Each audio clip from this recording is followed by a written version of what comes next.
અમદાવાદ શહેરના CG road પર Girish cold drinks પાછળ બની રહેલા રોડમાં કોન્ટ્રાક્ટરની બેદરકારી સામે આવી છે। કોન્ટ્રાક્ટર દ્વારા જરૂરિયાત કરતાં વધુ મોટી ફૂટપાથ બનાવવામાં આવતા મુખ્ય રોડ સાંકડો થઈ ગયો છે, જેના કારણે ટ્રાફિકની સમસ્યા સર્જાવાની ભીતિ સેવાઈ રહી છે।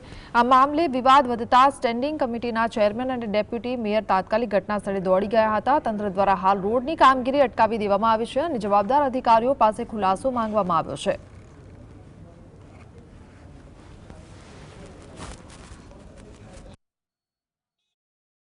हाल सिटी अंदर तमाम रोडो 9 मीटरना हो तो एने 12 करवा, 12 हो तो 15 करवा और एने पहोरा करवानी कामगीरी चाली रही है। ज्यारे आ रोडे टूंको करवामां आव्यो, परिणामे भविष्यमां आपणे वात करीए के ट्राफिकनी मोटी समस्या सर्जाय ए न थाय એટલા માટે હાલ કામ રોકવામાં આવ્યું છે।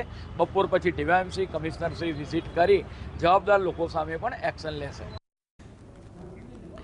તો અમદાવાદના ગિરીશ કોલ્ડ્રિંક્સની પાછળનો જે રોડ છે ત્યાં રોડ બનાવવાની કામગીરી ચાલી રહી છે, પરંતુ અહીંયા ફૂટપાથ એટલો મોટો કરી દીધો છે કે મેઇન રોડ જ સાંકડો થઈ ગયો છે અને કોન્ટ્રાક્ટરની આ બેદરકારીના કારણે સ્ટેન્ડિંગ કમિટીના ચેર પણ ત્યાં પહોંચ્યા અને મામલાને સંભાળ્યો હતો।